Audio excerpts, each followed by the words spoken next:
Mark, you've always voted in favour of the international aid budget at 0.7 GDP. What's led you to do that? I think we are a very, very sophisticated nation. We're a very rich nation. We're the fifth biggest economy on the planet. Our GDP per capita is $48,000 per head. That makes us one of the richest nations. And I think, both on the basis of our presence in the world, but actually very simplistic on a Christian basis, it's our duty to go and help other people who are less well off than ourselves.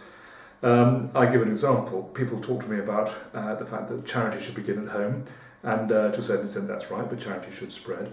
But when you look at something as simple as water, the average person needs 2 litres of water a day to live on.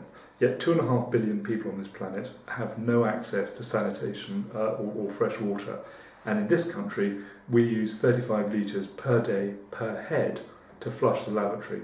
Now, if we can afford to use 35 litres or enough water that can keep 15 or 16 or 17 people alive just to flush a lavatory, I think we can certainly go out and spend 0.7% of our GDP on international aid. And I think it's what makes this country great that we're doing that. So I would absolutely, unapologetically, always maintain our international aid budget and be proud of the fact that we do it. What would you say to those who say that some of the money gets misspent? Well, I think it certainly does. And I think there is one criticism that I do have on our budget is that it's a target and not a limit. And sometimes I think that when you're trying to meet that target, maybe the money is not spent that well. But we're not anywhere near where we were, say 20 years ago, where money was being sent to despotic regimes that was being diverted to Mercedes-Benz and palaces. The money is now being spent on non-governmental organisations. That money is being directed through to the front line. I mean, there's certainly no doubt about it. 1 or 2 people are becoming millionaires out of this, and I think there are issues which we have to tackle.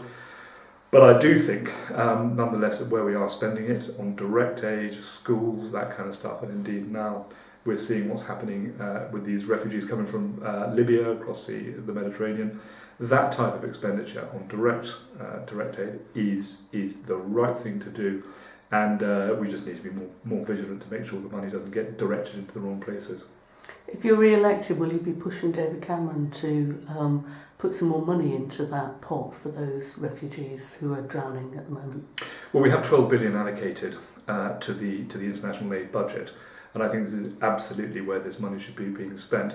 We've already dispatched HMS Bulwark to the Mediterranean in order to go and help the efforts. This is, I think, being announced on tomorrow, obviously for an interview which is going to be online. That'll be on the 22nd, I think, of April, but it's going to be ordered to be dispatched. But HMS Bulwark is a very, very impressive ship. It has a large crew. It has flight decks, it has lots of amphibious craft. It's a type of ship that can help with this type of project.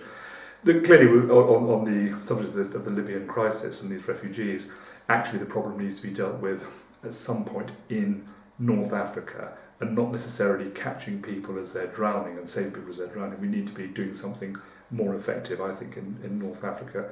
How we do that, though, is going to take a lot of diplomacy and a lot of work on the ground in that part of the world.